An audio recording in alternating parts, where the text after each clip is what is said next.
Já não há silêncio, tudo é barulhento. Muito movimento, pouco pensamento. Sobra opinião. Todos similares, carregam nas mãos seus celulares. Rostos singulares se tornam vulgares em meio à multidão. Mas eu ainda canto meu rock and roll. Eu ainda canto meu rock and roll. Detritos nos mares, nos rios, nos lagos, todos infestados com enxofre, chumbo e ácido. O imundo licor preto, garrafas PET, cápsulas de Nespresso. Como espectros durante séculos vagaram boiando pelos oceanos, seus esqueletos. Não há nenhum ninho na grande ilha de lixo do Pacífico. Como um urso polar flutuando num bloco de gelo à beira da extinção.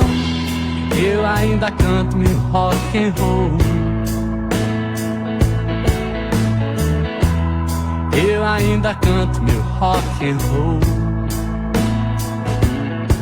Conservadores e liberais usam as redes sociais para divulgar os seus boçais, ideais medievais como se fossem os 10 novos mandamentos. Em presídios superlotados, homens trancafiados sendo decapitados, seus corações arrancados já não causam mais nenhum estranhamento. Perdeu seu emprego quando revelaram seu segredo. Morrendo de medo, foi crucificado com desprezo como um traidor. Mas ele ainda tem o seu rock and roll. Ele ainda tem o seu rock and roll. Pastores e censores, delatores, promotores, senadores, corruptores, grandes trocas de favores, na maior hipocrisia e desfaçatez. As transações tenebrosas das obras portentosas roubam somas vultosas, bocas gananciosas, esperando cada uma a sua vez. É crime o aborto, mas não é o roubo de 1 bilhão. Por um pacote de biscoitos, ele passou mais de 20 anos na prisão. Mas ele ainda tem o seu rock and roll. Ele ainda tem o seu rock and roll. Todos de vermelho comungam de joelhos, são fartos em conselhos, mas não olham pro espelho, evitando o constrangimento da própria contradição. Vaca amarela guardou a panela e a camisa amarela saiu da janela, onde foi parar aquela balela da fúria e da indignação. Não tenha certezas dos hinos que grita a multidão, mas finco a bandeira do arco-íris, viva a liberdade de expressão. Sertanejo, gospel, hip hop, choro, samba, funk e pagode, rap, rock and roll. A polícia dos costumes, chafurdada no estrume, manipula o seu cardume, acendendo o vagalume, aumentando o volume da sirene odiosa da repressão. Com uma mão na Bíblia, outra no podre, repetindo seu slogan, dente por dente, olho por olho, bandido bom, bandido morto. Parece um contrassenso o argumento que armamento é proteção. Tudo é transgênico no alimento que comemos. Mas negros, travestis e transgêneros são assassinados, humilhados e tratados com discriminação. Com eles que eu canto esse rock and roll. É com eles que eu canto.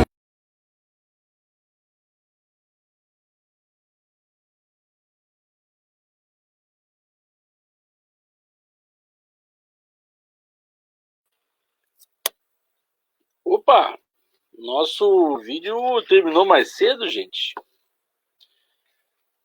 Então tá bueno, né? Se a vida fez assim, vamos tocar-lhe ficha. Gente, olha só. Nós vamos começar a nossa segunda live aí, né? Nosso programa Em Busca da Cereja. Hoje teremos como convidado o Roger, lá de Santa Maria. Menezes, me esqueci o teu sobrenome, depois ele vai falar. Temos o professor Tita, né, o João Batista e a professora Luísa. Então, como sempre, a gente começa com a apresentação dos nossos, tanto do nosso convidado quanto dos nossos debatedores. Então, Roger, quem é você? Se apresente aí, dê um pouco para os nossos espectadores quem é Roger. Tem que liberar o teu áudio aí. Então, boa tarde, ou quase boa noite. Sou o Roger Menezes, inicialmente professor da rede estadual, né, professor da rede estadual de ensino. E aí, qualquer introdução faz necessário fazer parabenizar a iniciativa, né, da gente estar fazendo esses espaços num momento que a natureza nos obriga a reinventar formas de se relacionar, enfim, né, devido a essa reclusão social aí que a maioria das pessoas, enfim, estão passando hoje no mundo e no Brasil em especial também, né. Então, dá parabenizar então essa iniciativa de a gente estar discutindo questões do mundo, questões do mundo relacionando com questões do local, do lugar, para tentar entender isso e tentar refletir sobre isso e tentar viver a partir de agora neste mundo que para mim não vai ser o mesmo mundo. Bom, sou professor da rede estadual de ensino, também, né, sou suplente,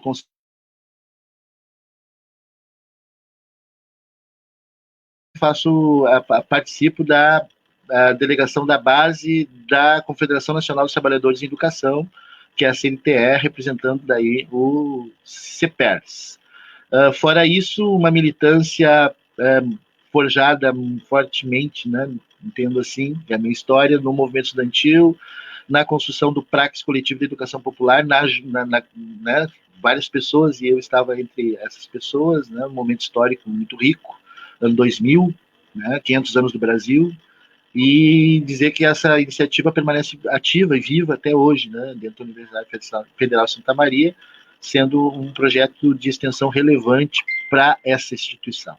Seria isso a primeira apresentação. Bueno, Roger, seja bem-vindo à nossa live aí, nossa iniciativa. Então, eu vou passar a bola para o Tita. O povo já conhece um pouco do Tita, mas dá um salve para nós aí, Tita.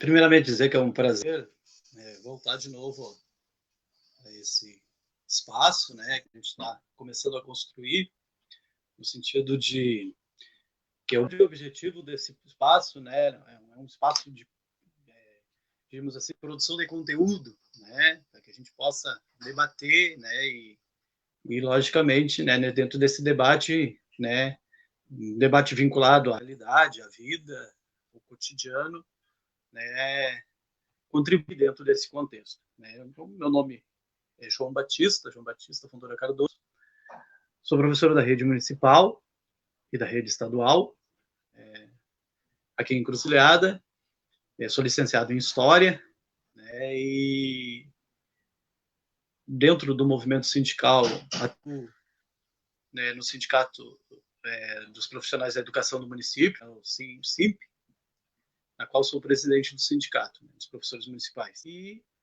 também sou diretor do 18º Núcleo do CEPERS, né, com sede em Santa Cruz. E estamos aí, né, para fazer esse debate importantíssimo, que eu acho que, né, tenho certeza que com a participação de todos a gente vai, inclusive, avançar bastante nessa ideia, né, sobre a questão do Estado em si, que é uma coisa premente nesse momento. Por enquanto era isso. Bueno, então, nossa companheira Luísa aí, é com você. Dá um salve para os ouvintes. Deixa eu me ajeitar aqui no meio. Boa noite. Boa noite. Oi, Alice. Boa noite para todo mundo. Saúdo todos que estão nos assistindo, nos ouvindo, aos colegas, né, que estão aqui conosco, aos amigos, os camaradas. O meu nome é Luísa Helena Schneider Souza, né, eu sou formada na UFSM, na História.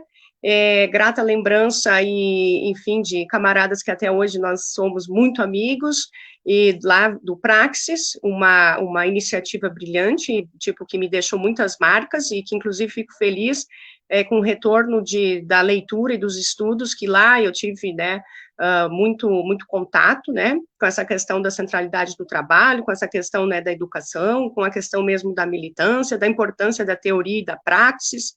Então, saúdo todos, né, sou professora contratada aqui do Rio Grande do Sul, né, trabalho na Escola Mariano da Rocha, aqui na cidade de Cruzilhada do Sul, e vamos lá, espero que possamos colaborar, contribuir, enfim, e é um rico espaço aqui para a gente estar dialogando e debatendo de uma forma construtiva, né? E qualquer coisa, tem os chats para participação, tá? Um abraço e vamos lá.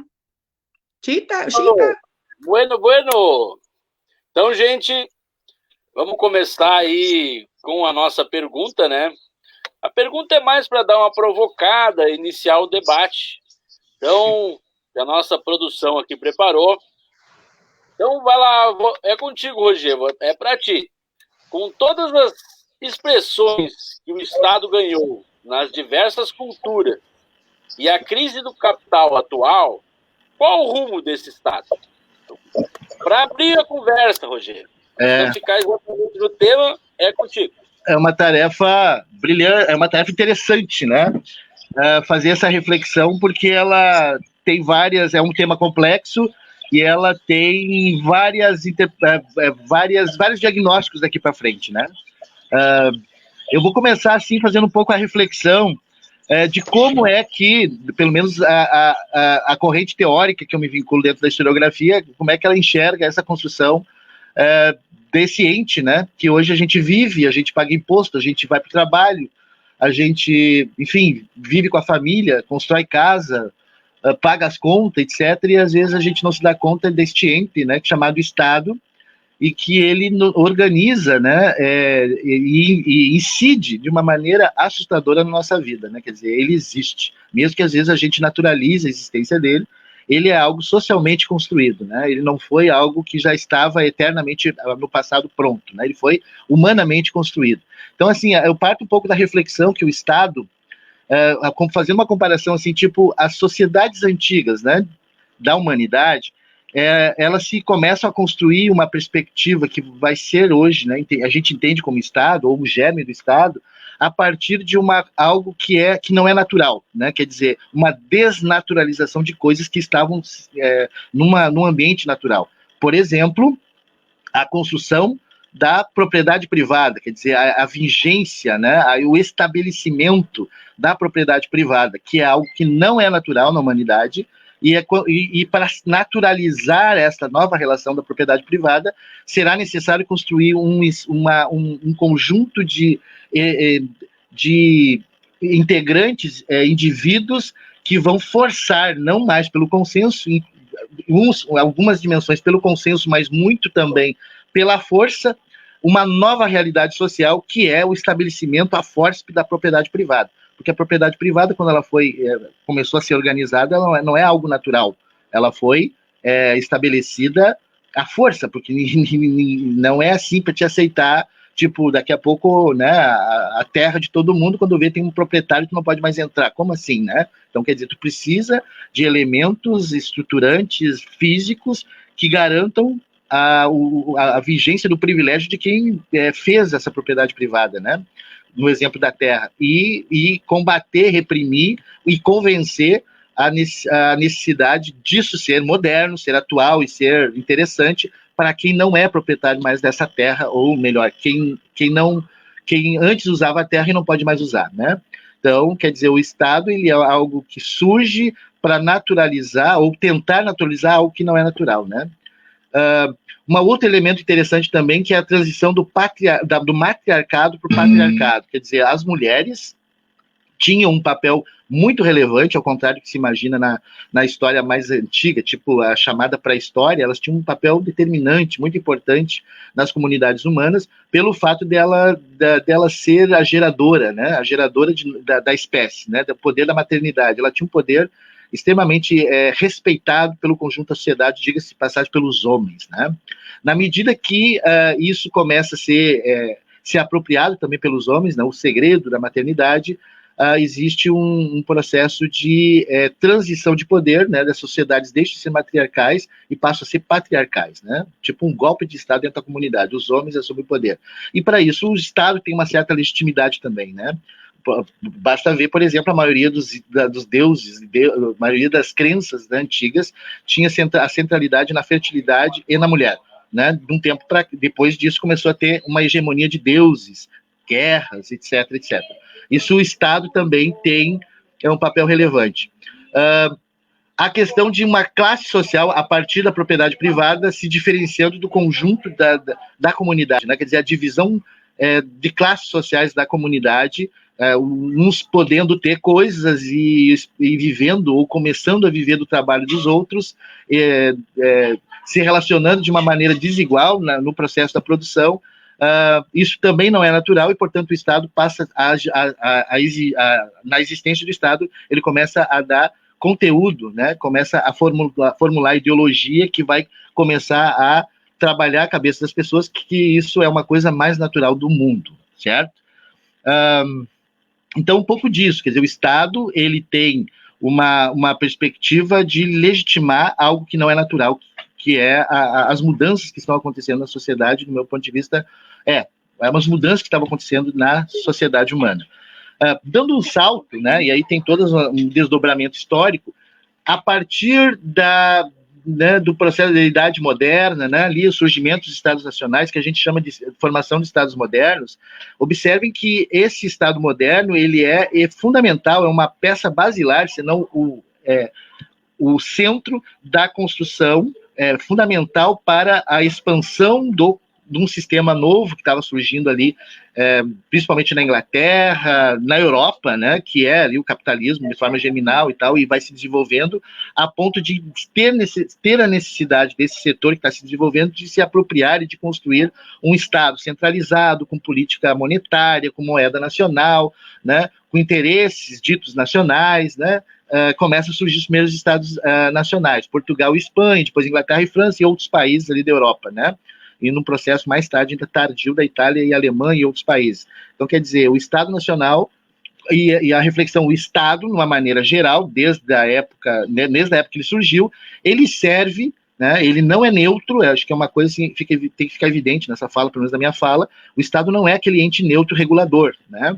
Na realidade, o Estado, no meu ponto de vista, ele é algo que foi construído socialmente para desmontar a natureza de como a humanidade estava vindo, né? Tipo, mudanças abruptas da natureza com relação à natureza, né? Os humanos com relação à natureza, os humanos com relação aos próprios humanos e o próprio humano com relação a ele mesmo, né? Quer dizer, ele começar a aceitar essa realidade como natural. O Estado Nacional, o Estado, portanto, ele é um ente que tenta transformar essas transformações em algo natural e, na realidade, é uma construção social.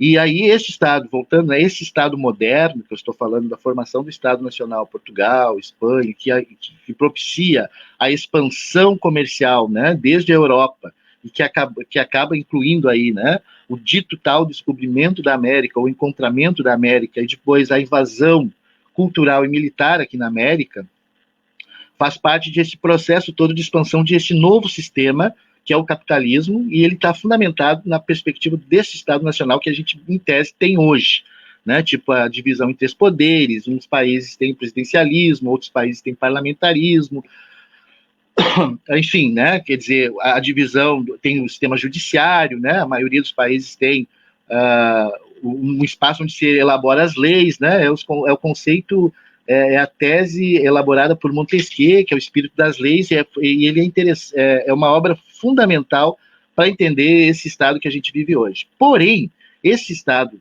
que a gente está falando aqui, o Estado moderno, ele não é o mesmo hoje, né? Ele está num processo de transformação desde o seu surgimento, né?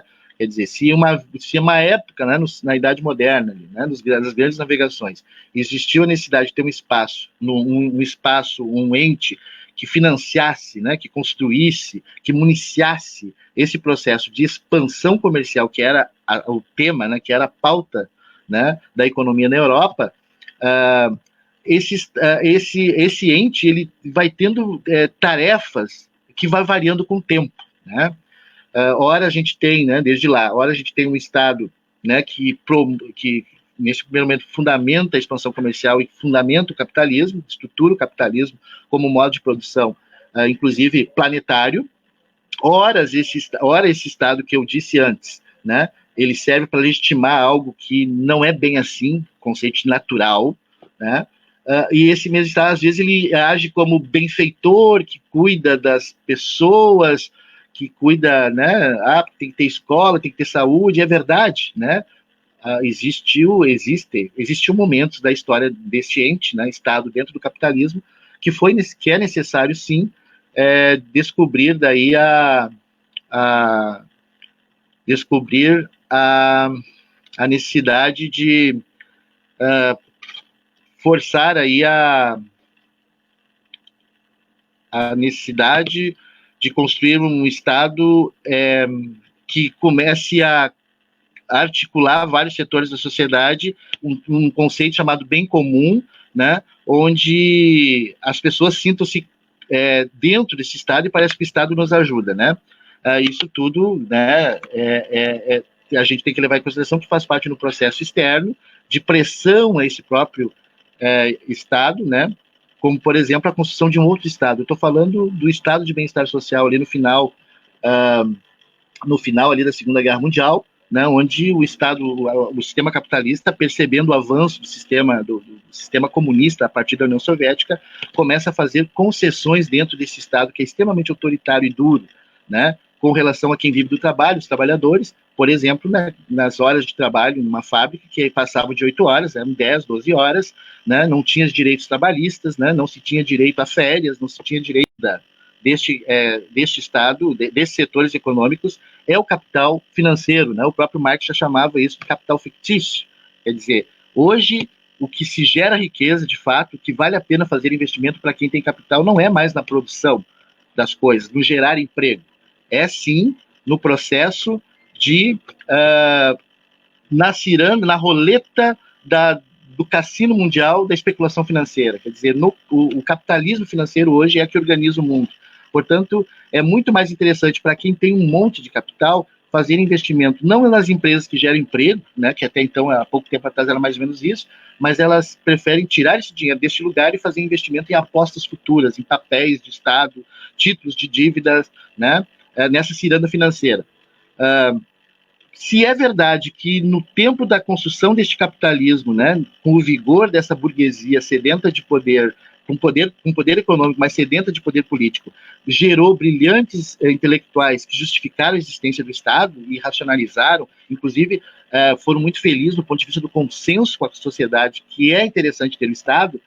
Hoje, por não termos, digamos assim, uma razão algo racional que justifique relações de produção, né, relações sociais na sociedade, onde tu vai ter, enquanto se tu vive do teu trabalho, tu vai ter cada vez menos direitos. Pode ter, não podemos não ter dúvidas disso. Não podemos ter dúvidas. Quer dizer, tu não vai ter daqui a pouco direito a férias, tu não vai mais daqui a pouco trabalhar, ou já está acontecendo isso, trabalhar mais 8 horas, tu vai trabalhar mais horas, tu vai receber menos salários, né? Tu vai ter uma saúde pública precarizada, tu vai ter, porque tu precisa, né? Os planos de saúde privada estão aí, tu vai ter uma escola pública cada vez mais precarizada, né? Porque daí precisa da iniciativa privada, das escolas privadas, para vender este produto, né? Essa mercadoria para a sociedade.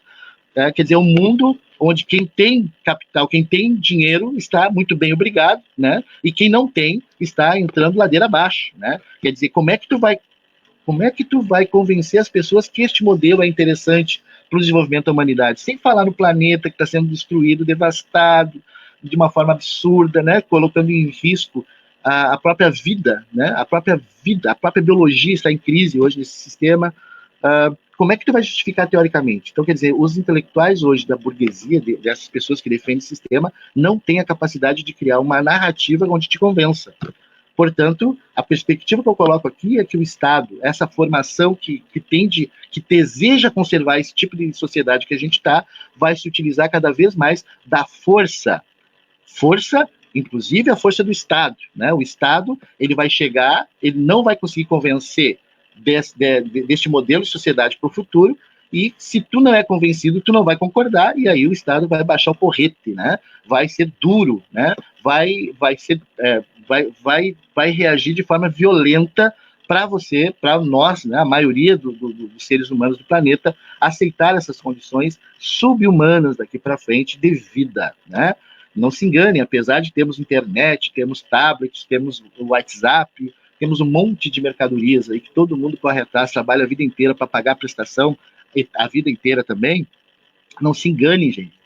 A nossa qualidade de vida, mesmo com tudo isso, tende a degringolar, a se deteriorar cada vez mais do ponto de vista da necessidade da nossa renda para termos dignidade.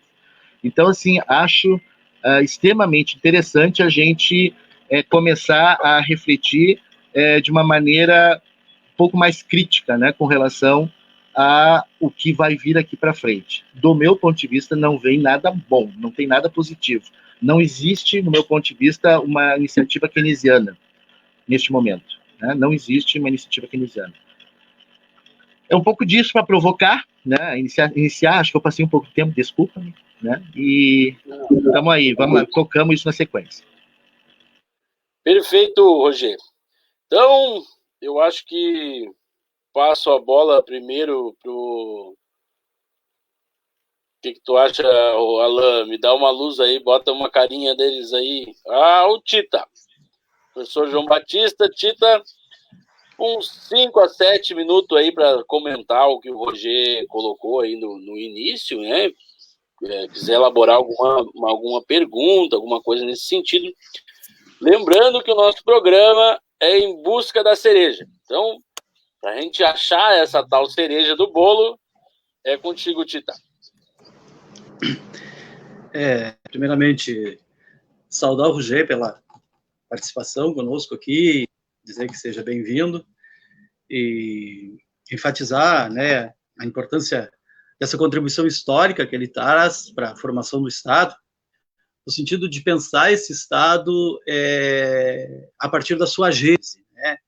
E eu acho que é importante a gente também deixar claro, né, Chica e a Lisa, que também faz parte desse grupo que pensa um pouco sobre essa ideia do programa, a ideia de produzir conteúdo é no sentido da gente poder, né, nesse momento, avaliar, né, que contribuição, né, hoje, olhando o contexto atual, a gente pode dar num debate, uma reflexão sobre essa questão do Estado, que é, na verdade, né, esse ente invisível aí que existe, que muitas vezes, né, como o Roger muito bem colocou, a gente não percebe, né, que ele existe e que está presente, né, no dia a dia, que inclusive nos controla, né, mesmo que nós não percebamos, né, mas nos controla, né, usando os diferentes meios, seja pela força coercitiva, ou seja pelo seu aparato ideológico que existe e que é, né, muito pertinente e eficaz, né, e que, inclusive, nós, da área de educação, né, fazemos parte desse aparato ideológico dentro do Estado, mesmo que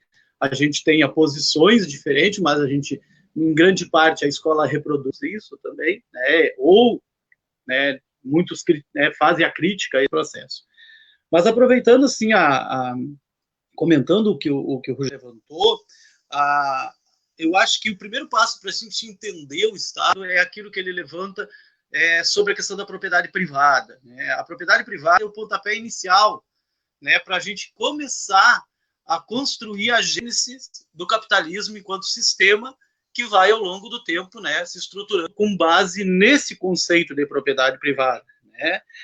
O Estado como um meio justificador da propriedade privada, né, garantindo esse privilégio a alguns donos. Acho que isso é uma coisa importante que o Rogério levanta.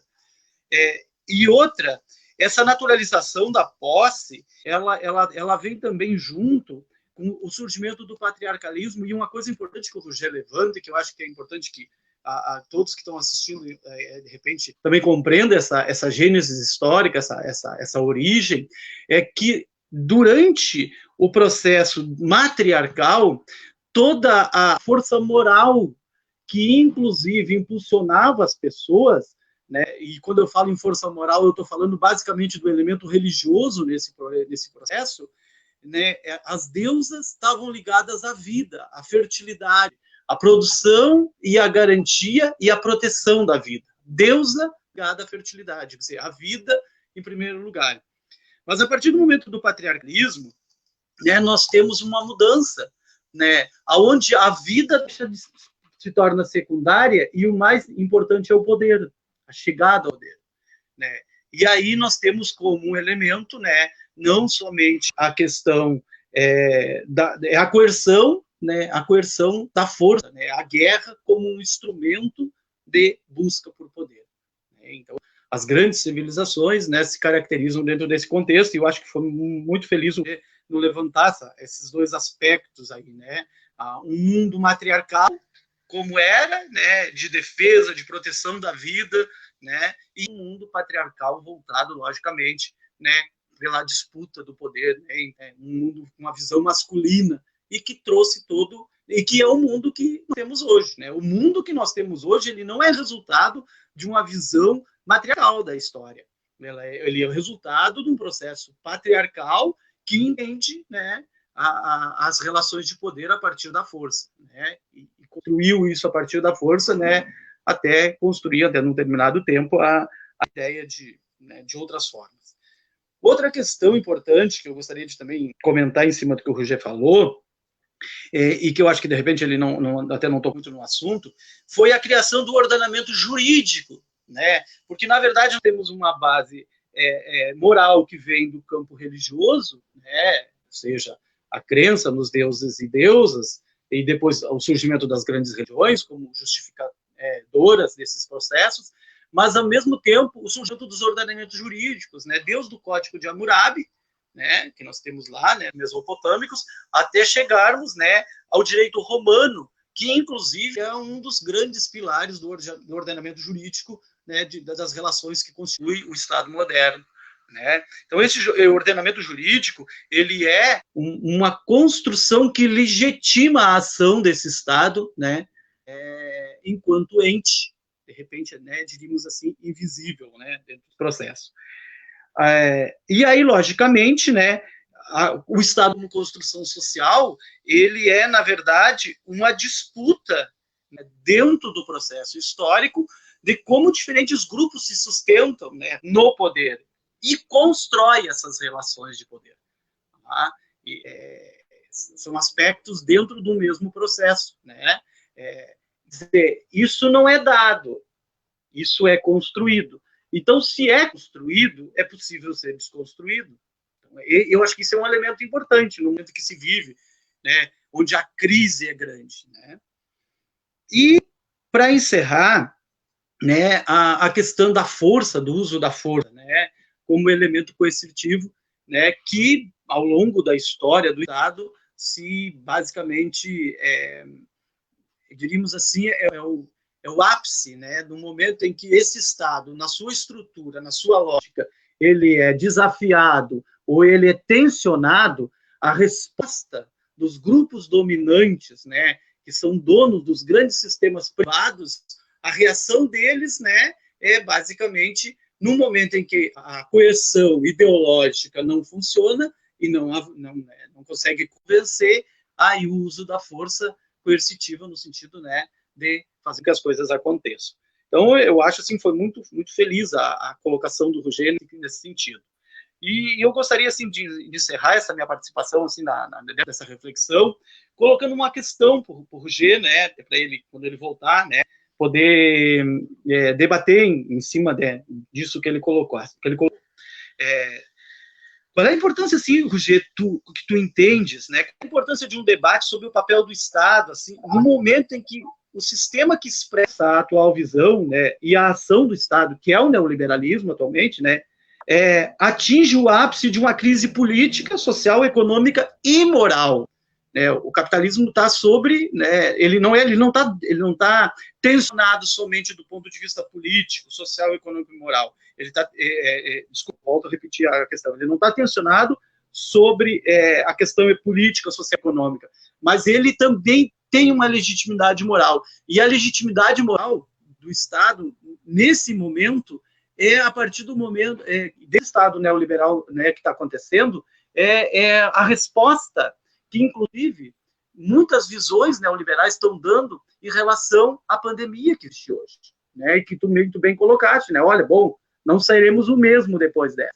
Então, assim, discutir o papel do Estado hoje é fundamental. Por quê? Por que eu estou colocando essa questão e trago ela para o debate? Porque me parece que isso é um debate que a gente não tem feito de uma maneira muito clara do Estado. A gente entra muito mais no campo da questão da disputa ideológica do poder do Estado, né? Mas não se fala sobre que estados, né, a gente está discutindo. Então, fica um pouco em si nessa primeira parte, né, essa questão, né, em relação, né, é premente esse debate sobre o Estado nesse momento de crise que está se vivendo?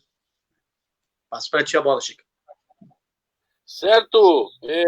Eu acho que primeiro a gente pega o comentário da Luísa, antes de passar para o Roger dar uma respondida nessas questões que o Tita levantou.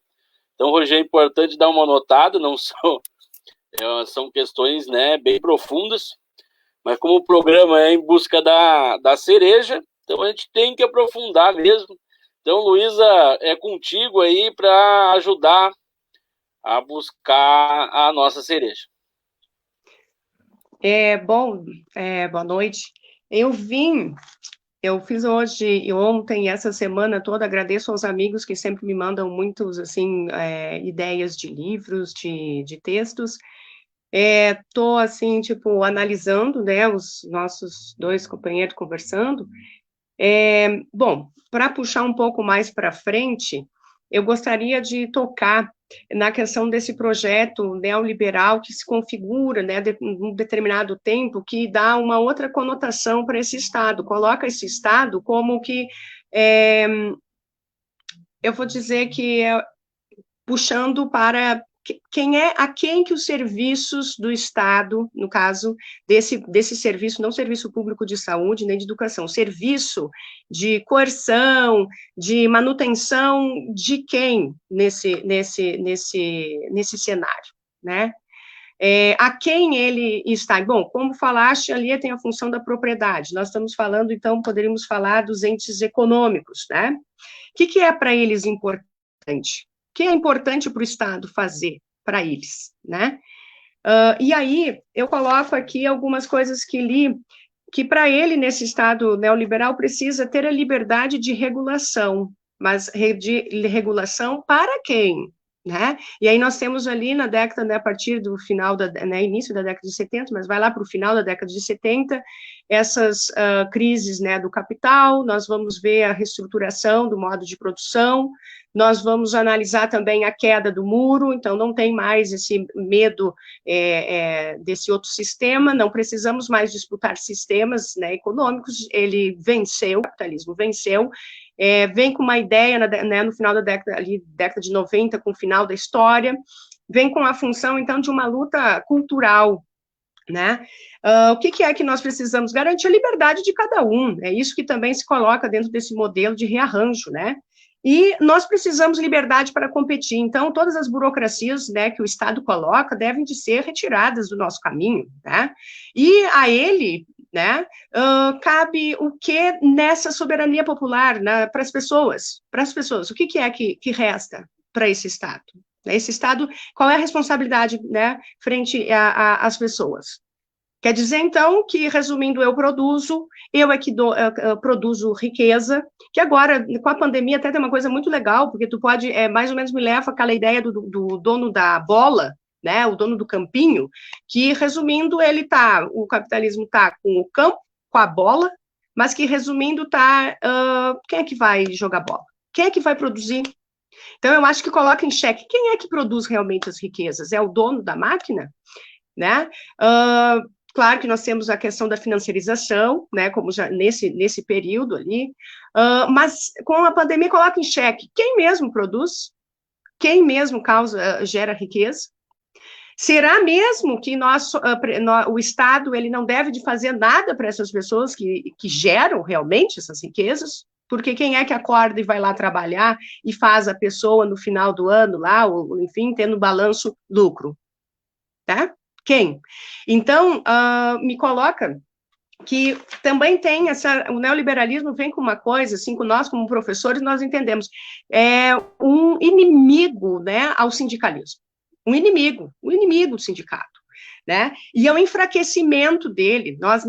E eu acredito que com essa função da greve, nós vimos que não somos chamados, a classe trabalhadora não é chamada para discutir questões junto ao Estado que são da competência dela, né? Nem precisa dentro dessas funções, porque estamos, né, parece que tem um vazio, né, das nossas vozes, né, da nossa expressão.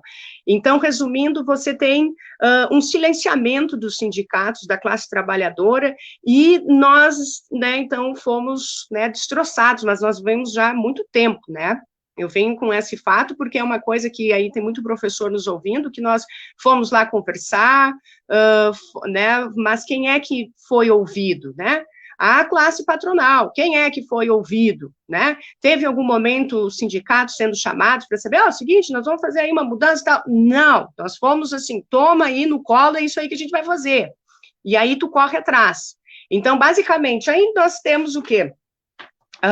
Nós temos, então, algo que acontece com esse Estado que estava, né, nesse ultraliberalismo, de repente, com essa função, né, de uma pandemia. E aí nós nos encontramos desorganizados. E aí, então, né, nós estamos aqui discutindo, então, a cereja do bolo, né, a cereja do bolo, né, em busca da cereja, do bolo, enfim. Então, frente a isso, né, a conversa, assim, a pergunta, já frente a isso, e agora? E aí temos aí os neoliberais e algumas receitas de um retorno keynesiano, e até quando esse retorno keynesiano aí, enfim, será que ele não é só para sanar aí o desespero que seria causado, um caos social, econômico? Então, para isso, nós estaríamos, de repente, repensando, né, e até quando? Né? Até quando que nós iríamos, então, de certa forma, estarmos mais ou menos ali com esse Estado que estaria pensando novamente nesse serviço público, que estaria pensando numa renda mínima universal, que estaria pensando em taxar robô, taxar grandes fortunas, até quando que estaria se configurando nesse sentido?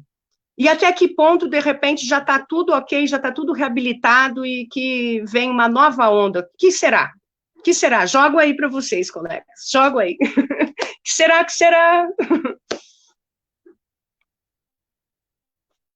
O que será que será? Então, Roger, vou passar a bola para ti. Acho que tanto a Luísa quanto o Tita aí deram uma amplificada na questão. Então, te dá mais um tempo aí. Ainda nós temos mais uns 15, 20 minutos.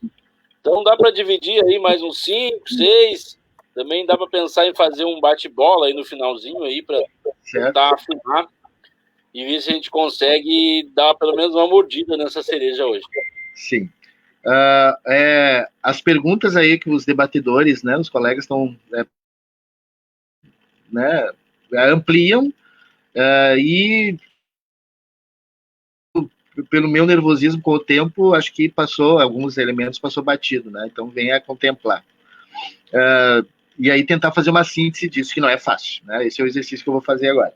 Então, assim, levando em consideração, né, o contexto político hoje, o contexto político e econômico hoje, né, no meio de uma pandemia, né, que acelera as reflexões, né, de pessoas, eu tenho essa reflexão faz algum tempo, mas as pessoas que não tinham a reflexão de que mundo é esse que a gente está vivendo, que coisa é essa que está acontecendo, né, nos confinando em casa, da onde que vem esse vírus, o que é isso, né, como é que vai ser o futuro, né, e eu volto a afirmar, nós não vamos ser os mesmos, né, mesmo que queiram, que desejem, que nós vamos continuar como nada tivesse acontecido, eu imagino que a gente não vai ser o mesmo, né? A gente vai estar um pouco mais reflexivo, né, daqui para frente com relação ao mundo que a gente vive.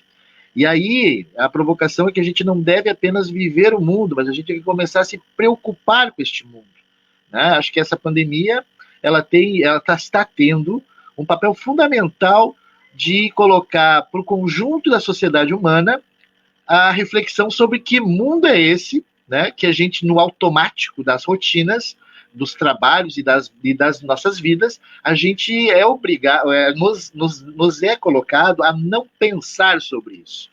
Este momento de pandemia nos obriga, né, a pensar agora sobre isso. Que mundo é esse que nós estamos construindo, que nós, né, se não é por nós, tipo, eu tô morrendo, sei lá, tô mais velho, daqui a pouco eu vou morrer, tô me lixando. Não, mas espera aí, mas e os seus descendentes?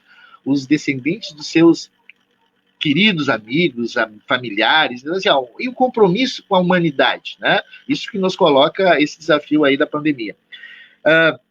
No ponto de vista, né, de como está voltando, né, a se organizar, como está neste momento, esse contexto econômico, desta etapa que nós chamamos de capitalismo financeiro, que é este que move, né, hegemonizado por bancos e uma aliança com algumas grandes empresas produtoras de grandes indústrias ramos alimentícios, ramos farmacêuticos, né, vários ramos da produção humana, né, das mercadorias, que é uma coligação do sistema bancário com essas empresas, né, digamos assim, esse capital financeiro, e tende, né, do ponto de vista da produção, cada vez mais se concentrar em pequenos conglomerados extremamente concentrados do ponto de vista da renda, né? Tem um livro do Ladislau Dalbor, né, que é uma grande figura, um professor aposentado da Universidade de São Paulo, onde ele coloca, por exemplo, e vou arredondar para não entrar, né, na explicação metodológica da pesquisa dele, através do livro dele, né, que é A Era do Capital Improdutivo. Ele coloca, eu estou colocando, né, mas ele coloca de uma forma muito mais sofisticada, em torno de 1% da população detém praticamente 99% da renda. E, consequentemente, 99% da renda, 99% da humanidade tem que se virar nos 30 para viver com 1% da renda mundial, né?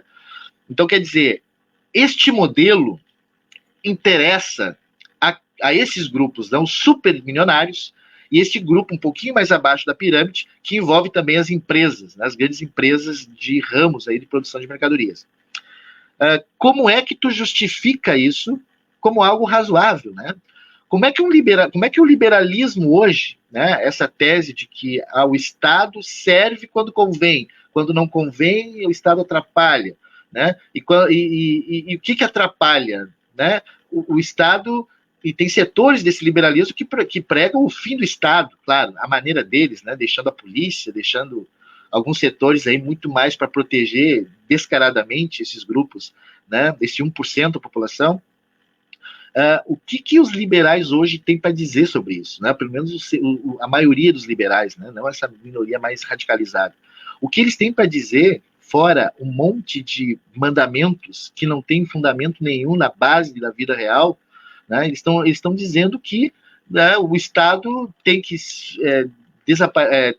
sair, abrir mão de gerenciar saúde, educação, né, segurança, gente, olha só, segurança, olha esses grupos privados de segurança que estão surgindo por aí, olha as escolas privadas que estão vendendo um direito humano que é a educação, olha a saúde, o que é essas grandes corporações de farmácias atrelados a laboratórios aqui, né, nos países, e atrelado aos médicos, gente. que vendem, né, esse direito humano, que é a medicina, o que eles dizem? Que o Estado tem que se retirar e que quem entende que deixa acontecer, né, quem tem capital que ganha dinheiro, né, e quem é esperto que sobrevive no mundo, que não precisa do apoio, da guarida, né, do Estado. Quer dizer, para que é esse discurso, né?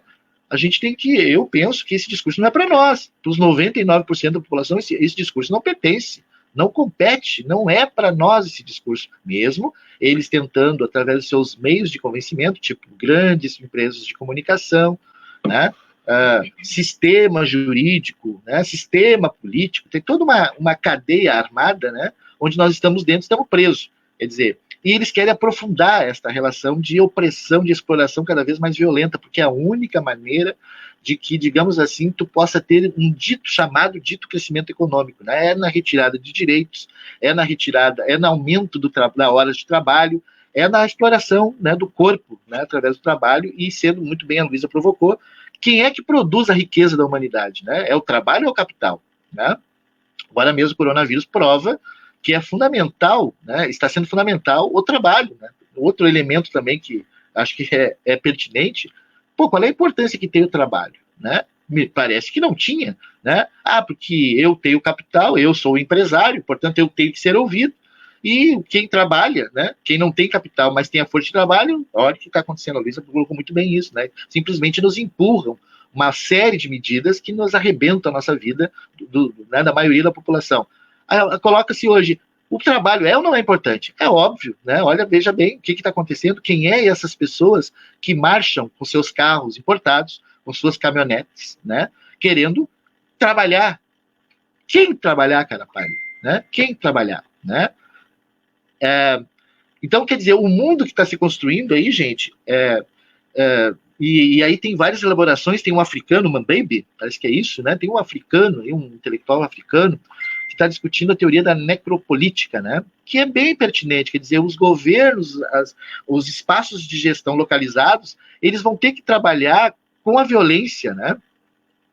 Eles vão ter que trabalhar com a morte, né? Não é à toa que aqui no Brasil, a exemplo que foi na Alemanha nazista ou na Itália fascista, né? Se valoriza, se glorifica a morte, viva la muerte, né? Olha o que está acontecendo, né? Observe o que está acontecendo. As pessoas estão fazendo apologia à morte.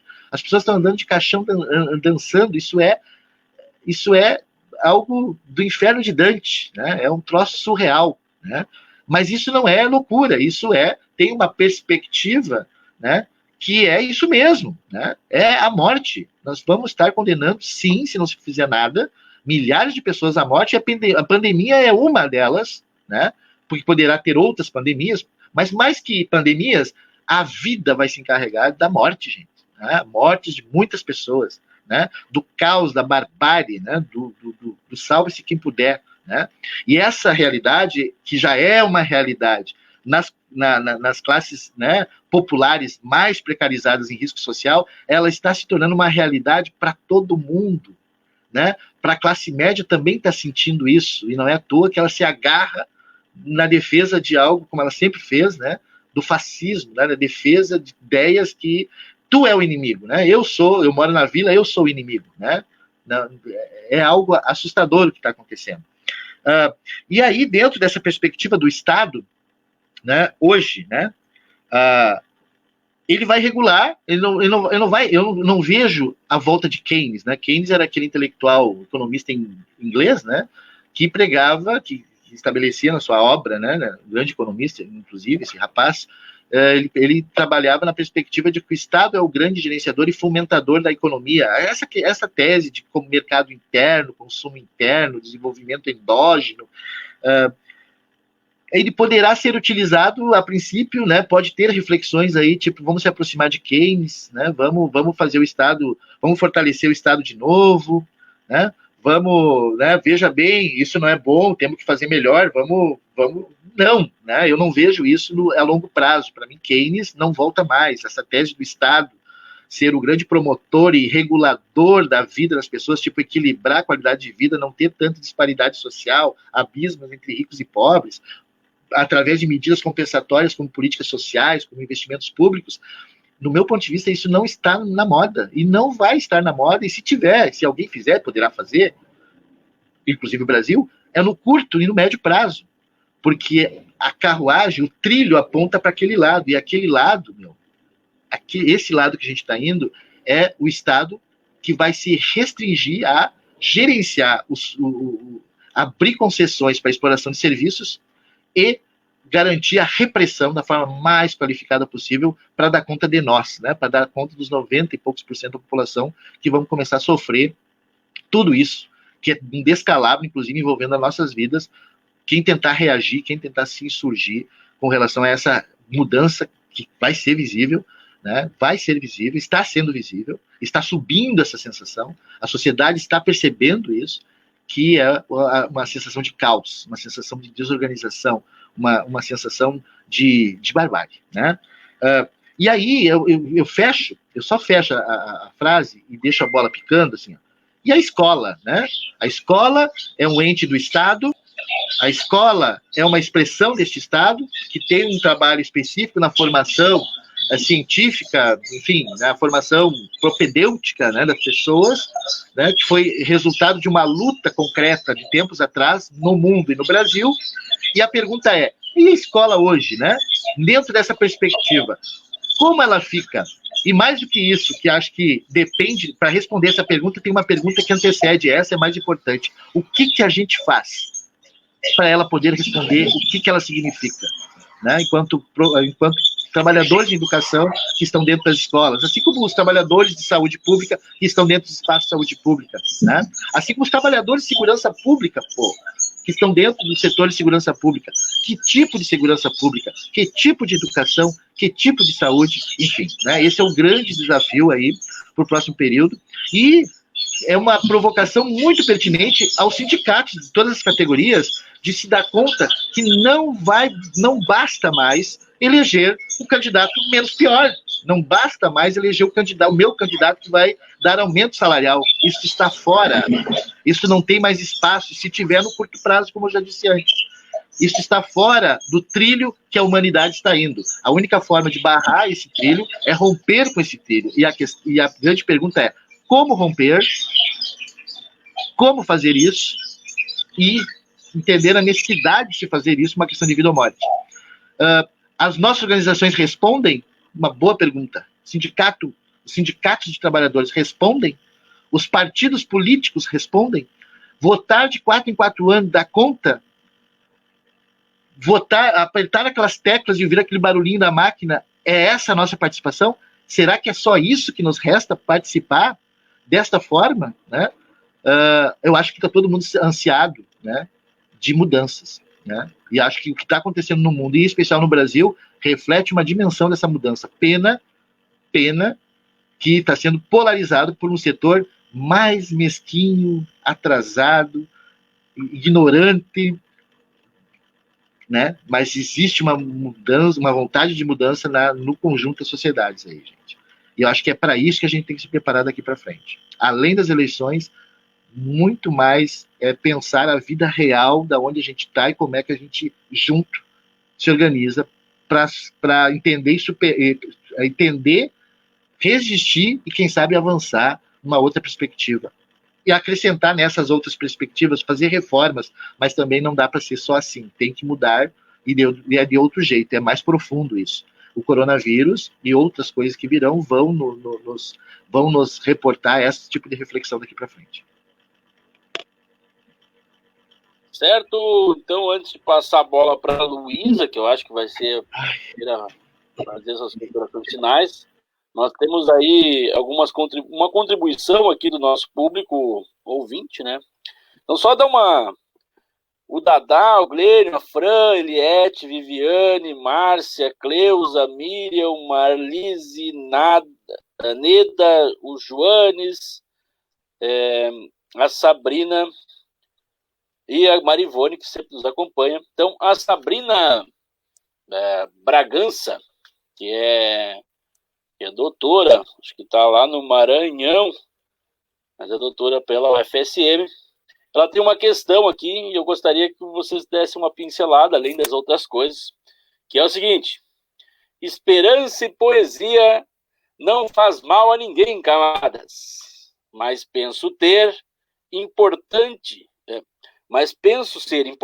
falarmos que a meritocracia é sustentáculo do neoliberalismo. Sendo assim, a classe trabalhadora terá forças? Conseguiremos superar o sectarismo? Abraços. Acho que esse sectarismo que ela se refere é às chamadas esquerdas. Então, para as considerações finais da bela explanação que o Rogier nos traz, essa provocação aí da Sabrina, né, a questão da meritocracia como centro do neoliberalismo e o tradicional sectarismo das esquerdas ou de grupos. Nós vamos conseguir superar isso? Será se isso ajuda na busca da nossa cereja? Contigo, Luísa.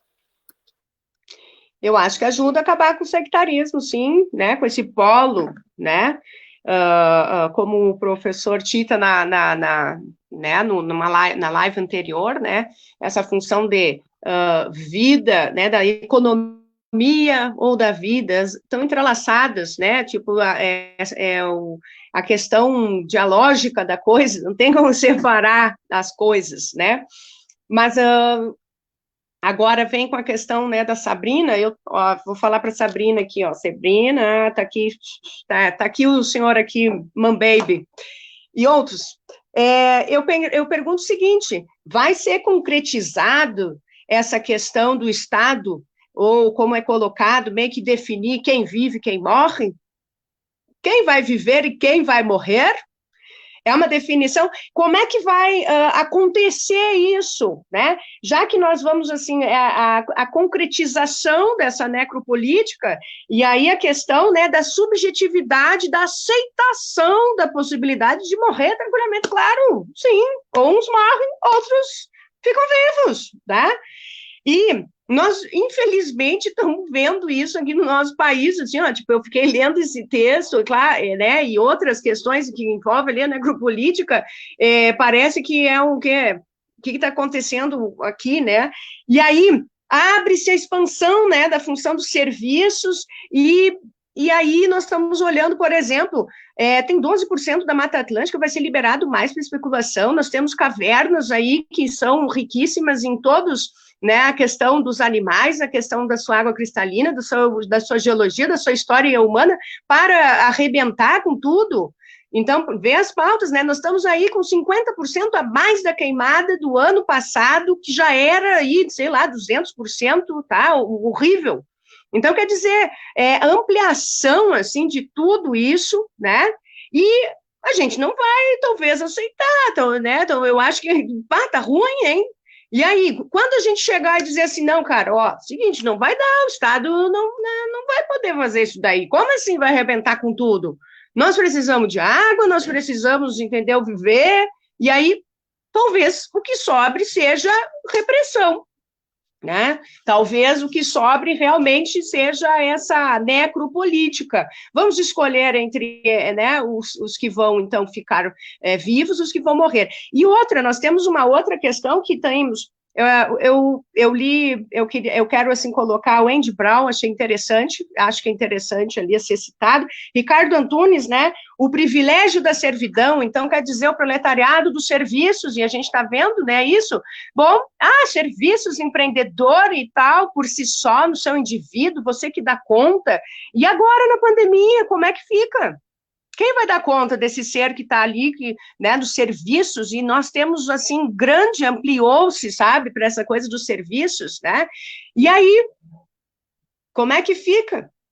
E eu acredito que a gente tem que incidir, né, sobre estas realidades, e temos que pensar, sim, que a população, ela precisa pensar a respeito, nós precisamos conversar sobre isso, nós precisamos, assim, entender isso, sabe, porque é bem complexo, e não tem como a gente fechar aqui, né. Bom, gente, eu acho que eu até me estendi nessas considerações finais, né, hoje é dia do pedagogo, né, falando nisso, né, então, assim, um abraço para todos os nossos colegas pedagogos, né, importantíssimos, e pensar quanto à escola, né, pensar no chão da escola, pensar, né, de onde incidir, né, é primordial, né, e nós continuaremos, Chica, procurando aí em busca da cereja, tá? Tipo assim, tem assuntos que não tem como nós aqui em uma hora, né, enfim, não tem, então nós estamos em busca da cereja, continuaremos, aliás. Um abraço para a Sabrina, para a Lúcia Dalmaso, para o pessoal aí que está nos assistindo. Eu vou sair daqui e vou no mercado. E tchau, gente, né? Eu acho que é minha despedida aqui, né? Tchau, gente. Obrigado pelo espaço. Boa noite para todos que estão nos seguindo. Boa noite, Roger. Boa noite, Tita. Abraço aí para todos. Acho que eu vou sair daqui no mercado comprar uma cereja. Tita, tuas considerações final aí. Eu acho que é isso, né? O Roger já fez as dele. Nós já estamos com 1h05, 1h06. Então, mais uns 5 minutos aí, Tita, para fechar o bojo. Eu sei que tem gente que vai querer, vai ficar com gostinho de quero mais, mas semana que vem tem mais, né, gente? Não precisa se estender tudo. Tita, contigo.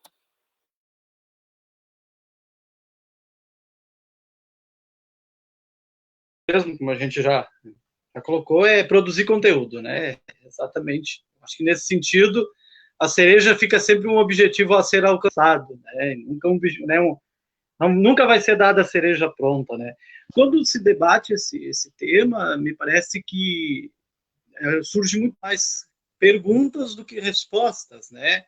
Porque ela passa por toda uma avaliação histórica da formação do Estado, como é que o Estado se apresenta, né, nas suas mais diferentes concepções, e principalmente, né, que ação esse Estado, né, hoje no Brasil comandado pela extrema-direita, e olhando o Brasil como uma referência, né, está agindo, né, dentro dessa visão da necropolítica, que é um dos elementos norteadores desse governo. Eu, pessoalmente, acho que e inclusive entrando dentro do tema que a Sabrina levanta, eu acho que nós temos dentro das esquerdas, né, e eu acho que o sectarismo que existe, e ela levanta isso, ele tem inclusive feito com que alguns grupos tenham ficado dentro dessa bolha, né, e que não consiga avançar, né, além, né, de um programa, de uma ideia de programa, ou então, basicamente, fica assim, no bate-rebate, né? A extrema-direita, a extrema-esquerda, né? E grupos intermediários tentando discutir essas saídas. Eu acho que é uma bolha que acabou, né? Se não se romper ela, a gente vai ter muita dificuldade de elaboração. Então, acho que um dos grandes objetivos é se romper essa bolha, né? E como vai se romper isso? Através do debate. Através, inclusive, aceitando a provocação que o Roger coloca, inclusive dentro das próprias escolas. Nós precisamos discutir com os nossos alunos, debater com eles sobre perspectivas, sobre realmente quem é esse Estado, né, quais são as funções desse Estado, que são eles também, né, produtores intelectuais que vão também, né, ajudando a construir essa ideia. A construção do Estado é um debate, né? Nós temos modelos históricamente construídos, mas é um debate que está aí. E eu acho que quando se debate o Estado no contexto atual, né, quais são as ideias que vêm para a gente? Primeiramente, uma ideia de reforma, né, e de redirecionamento institucional do Estado. Nós assumimos um grupo mais comprometido com políticas sociais, assume o Estado, tenta redirecionar o Estado aqui, né? O outro grupo com políticas mais liberais assume o Estado, leva o Estado para cá. Parece que nós estamos nesse jogo.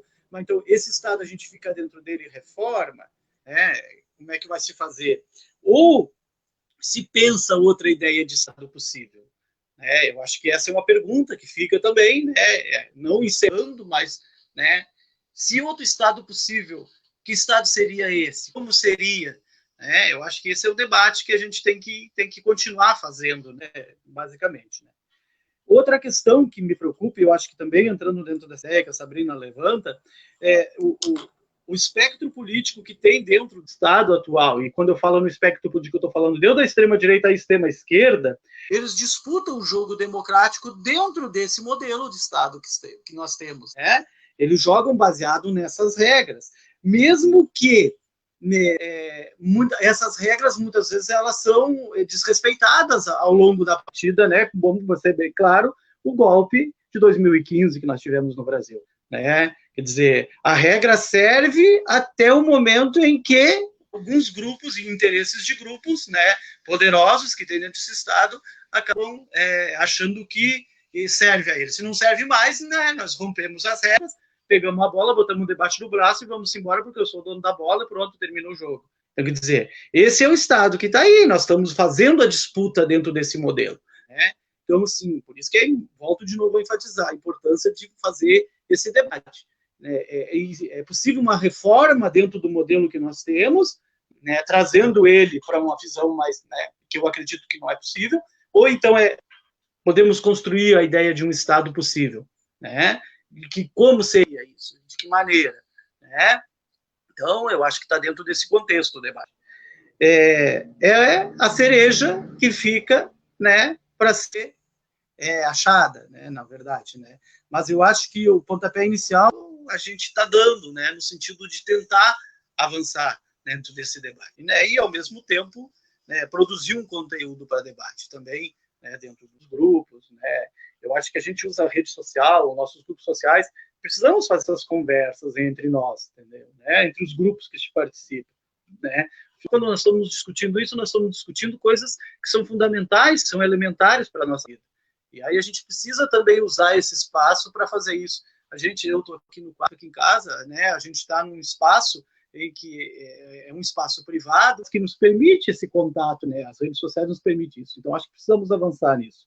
E eu acho que em torno disso, acredito que deixamos essa bola picando, né?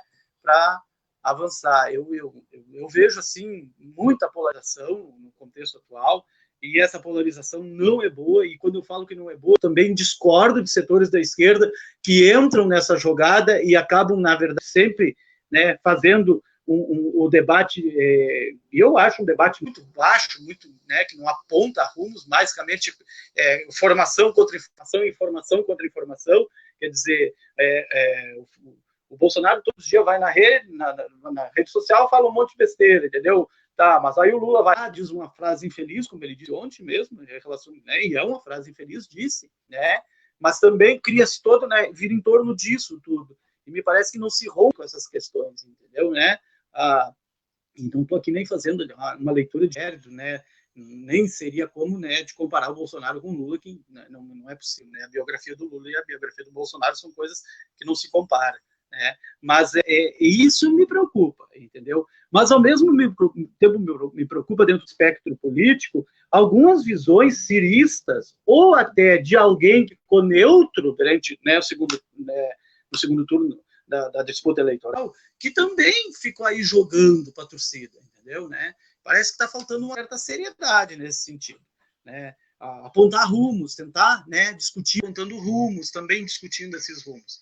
Então, agora é muito mais profundo do que qualquer coisa que a gente pensou até agora, né? Porque se discutir o Estado e a mudança na estrutura desse Estado, aí é que entra a questão, né? Nós temos todo um modal jurídico, nós temos toda uma institucionalidade constituída, é um quadro muito complexo, entendeu? Mas precisamos fazer isso, nós temos que ver como as nossas entidades sindicais fazem isso, como a nossa representatividade como classe faz isso, né? E uma coisa que eu falava, para encerrar a minha participação, uma coisa que eu falava muito no programa passado, a importância que nós temos de nos situar dentro da sociedade.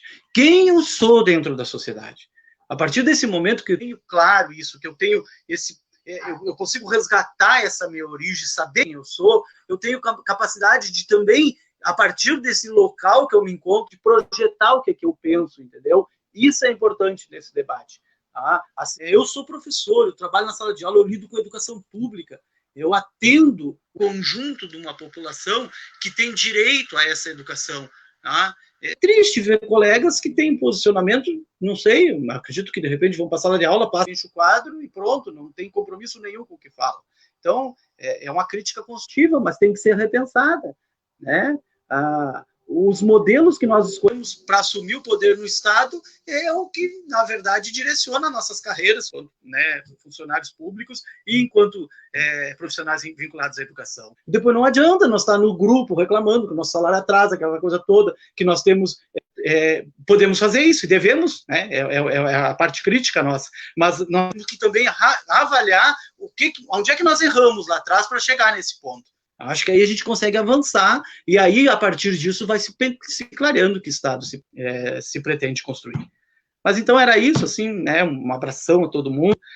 Roger, um grande prazer tê-lo conosco e espero que você volte novamente, né? Não fique só nesse, nós temos tanta coisa, nós podemos estar discutindo, por exemplo, o papel da política dentro, né, como relação de poder nesse processo, né? Tem tanta coisa que dá para discutir e eu acredito que temos que discutir o papel da política dentro do contexto, né, de ideia de Estado, né, porque, na verdade, parece que quando se fala em política, muitas vezes a gente, e nesse contexto que se está, parece que assim, pô, né, dependendo do que tu fala, tu é taxado, né, então, quer dizer, os rótulos que estão aí, né.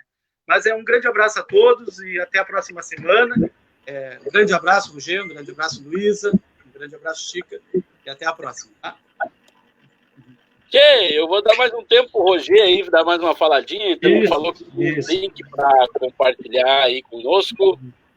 Como já passamos alguns minutinhos, o povo sempre reclama que nós falamos pouco. Vamos dar mais um tempo. Tita, só uma questão técnica, só baixa o teu microfone, senão fica reverberando. Roger, tá, gente, assim, muito legal esse espaço, né? Eu acho que a provocação é que a gente consiga construir cada vez mais esse tipo de experimentação, né? Inclusive imposto pela natureza, mas a necessidade de conversar sobre coisas que são importantes ser conversadas. Queria dizer, então, para finalizar, isso é uma iniciativa do Jornal Coletivo, né? Tem uma página no Facebook que é Facebook-Jornal Coletivo. A gente está pedindo aí para as pessoas curtirem, né, esse endereço e acompanhar aí os conteúdos aí a fim de receber as notificações, certo? Então a gente está pedindo essa gentileza aí dessa iniciativa bem modesta, mas bastante importante e honesta, né, da reflexão. Então a Busca da Cereja é uma produção desse jornal, né, Jornal Coletivo, e vai ao ar toda quarta-feira. E finalizando, eu queria adiantar que no final aí a gente vai anexar no vídeo, no YouTube, né? A gente vai anexar os links ali e vai estar disponível algumas obras que eu acho que são muito importantes e que a gente tocou de alguma maneira aqui, né? Uma delas é O Privilégio da Servidão, do Ricardo Antunes, extremamente importante, vale a pena ser lido. Eu tenho esse livro digital, estarei disponibilizando, nós temos que ver como a gente faz isso, galera, né? Vou botar no link ali embaixo. Então, Caminhos da Servidão, aí o livro que eu apresentei aqui do Ladislau Dalbar, que é A Era do Capital Improdutivo. Há uma reflexão sobre a escola, né? Desde a gestão escolar e o papel social da escola, que é um autor que eu gosto bastante, que é um pouco a gente tentou tocar aqui, mas ele aprofunda de forma muito boa qualidade, que é o Vitor Henrique Paro, né? Professor lá da USP. E tem uma elaboração que ela saiu há pouco tempo, né? Que é sobre reflexões de alguns teóricos, alguns pensadores sobre o Covid-19, né? Deve ter uns 10 a 15 artigos, se não estou enganado, um pouco menos, mas são uma série de artigos com mais variadas visões que analisam o mundo, né, de uma forma interessante, uma forma crítica, né, sobre o futuro da humanidade depois do coronavírus, né, o Covid-19, certo, gente? Então vai estar disponível no link depois que a gente preparar aqui, vai estar disponível os links aí para somar e ajudar a gente a qualificar melhor os dados e aprofundar os temas que a gente deu um rasante aqui, meio, da minha parte, meio doido, assim, né? Merece um aprofundamento melhor. Tem a questão do tempo que impede e tem as loucuras né, de concentração que atrapalha. Mas aí tem essa leitura acessória que eu acho bem importante. Da minha parte, então, é isso. Volto a dizer, baita iniciativa. Espero que tenha muitas iniciativas por aí. O Grupo Coletivo está de parabéns. Muito obrigado pela participação de todos, muitos falando aqui comigo, mas aí se eu falar um, vai deixar outros de fora, então, para todos os amigos aí que estão se manifestando, meus amigos, temos muitos amigos em comum, inclusive, né, valeu, muito obrigado aí, bola para frente, e vamos pensar o mundo, e pensar, e aprofundar esse pensar, entender melhor e rever coisas que a gente está no automático também, né? Cuidado que esse automático, cuidado que essa rotina é terrível, né? Desde o trabalho até o pensar o mundo, né? Nós temos que começar a quebrar a rotina, porque a rotina não leva a lugar nenhum, só fizemos voltas e voltas e achamos que estamos fazendo alguma coisa. A rotina é uma desgraça, porque faz só isso. Nós temos que começar a perceber que nós temos que sair desse ciclo e começar a pensar um troço bem mais, e vai exigir uma reflexão maior e tocar a bola para frente aí, que a coisa não está agradável. Se a gente não fizer alguma coisa, a coisa vai piorar. Finalizo, então. Muito bueno, então, gente. Importante aí, provocação do Roger, né? O Roger quer dizer que nós temos que parar de andar em roda e fazer alguma coisa para mudar as coisas. Então, mas ali o nosso produtor, Alain G. Camargo, está nos provocando aqui para me encerrar, né? Então, não esqueça de curtir a página, acompanhar o nosso conteúdo que é produzido. Tem outros produtos lá na nossa página, o Coletivo, mas o nosso programa vai ao ar toda quarta-feira às 16 horas, por enquanto. Pode ser que algum dia mude o horário e o dia. Então, não esqueça de curtir Jornal Coletivo. É isso aí, galera. Em busca da cereja. Beleza? Feito, Alain.